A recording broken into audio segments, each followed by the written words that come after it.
Hello guys, আজ বানাবো chilli পনির। অনেকে পনির খেতে খুবই ভালোবাসে। পনিরের নানা রকমের রেসিপি তারা বানিয়ে খায়। তো আমরাও ভাবলাম যে আজকে পনিরটাকে অন্যরকমভাবে রান্না করি, তাই জন্য আজকে চিলি পনির বানাচ্ছি।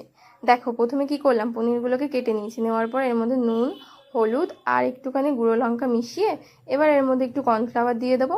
দিয়ে এবার এগুলোকে ভালো করে মাখিয়ে নিচ্ছি, সবগুলো যাতে সব ভালো করে মেখে নেবে। নেওয়ার পরে কি করবে, প্রথমে কড়াইতে একটু তেল দিয়ে নেবে। নিয়ে তেলটা গরম হলে এক এক করে সব পনিরগুলোকে দিয়ে দেবে। দিয়ে ভালো করে একটু লাল লাল করে নাড়াচাড়া করে ভাজবে। দেখো, আমি পনিরগুলোকে সব দিয়ে দিয়েছি। এবার দেখো, নাড়াচাড়া করে এপিট ওপিট করে ভালো করে ভেজে নেব। এই যে দেখতে পাচ্ছ তোমরা, আমার ভাজাটা এখনো হয়নি, এদিক ওদিক করে ভালো করে ভাজছি। তো এবার দেখো, হালকা করে একটু দেখে নেবে যে লাল লাল হয়ে গেছে কিনা। কিন্তু বেশি ভাজবে না, বেশি ভাজলে পনিরটা অন্যরকম লাগে খেতে। এই যে দেখো, পনিরটাকে ভেজে নিয়েছি। নেওয়ার পর আমি তুলে নিচ্ছি। দেখেছো, এক পিঠটা লাল হয়েছে আর এক পিঠটা একটু হালকা ভাজা হয়েছে। তো এরপরে কি করলাম, আমি একটু রসুন কুচি আর লঙ্কা কুচি দিয়ে ভালো করে নাড়াচাড়া দিচ্ছি। দেওয়ার পরে এর মধ্যে আমি যে পেঁয়াজগুলোকে কেটে রেখেছিলাম, সেই পেঁয়াজগুলোকে দিয়েও নাড়াচাড়া করে নিচ্ছি। এরপরে আমি কি করব, পেঁয়াজগুলো একটু বাদামি হয়ে গেলে তার মধ্যে ক্যাপসিকামটাকে দিয়ে দেবো।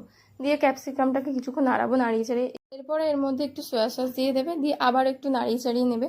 নেওয়ার পরে আমি এর মধ্যে একটুখানি অল্প পরিমাণে টমেটো সস দেবো, কারণ অনেকে টমেটো সস খেতে ভালোবাসে না। তো টমেটো সস দিয়ে আর একটু চিনি দিয়ে ভালো করে এটাকে নাড়াচ্ছি। দেখে নাও, ভালো করে একটু নাড়াচাড়া করে নিলাম। টমেটো সসটা দেখাতে তোমাদের আমি যেহেতু ভুলে গেছি, তো দেখো আবারও বলে দিলাম যে এর মধ্যে কিন্তু টমেটো সস দেবে তোমরা, আমি তো দিয়েছিলাম। তো এবার দেখো, ভালো করে একটু নাড়িয়ে চাড়িয়ে দিয়ে তারপরে এর মধ্যে হালকা লাল লাল হয়ে গেলে আমি এর মধ্যে জল দিয়ে দেবো। এবার দেখো, জলটা আমার ফুটে গেছে। তো ফুটে যাওয়ার পরে আমার যে ভেজে রাখা পনিরগুলোকে আমি ভেজে রেখেছিলাম, সেগুলোকে সব এবার দিয়ে দেবো।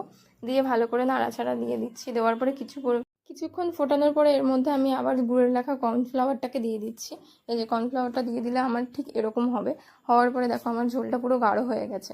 এরপরে আমি কি করব, এটাকে আরেকটুখানি ফুটিয়ে নিচ্ছি। নেওয়ার পরে এটাকে আমি একটা বাটিতে নামিয়ে নেবো। দেখো, আমার পুরো হয়ে গেছে।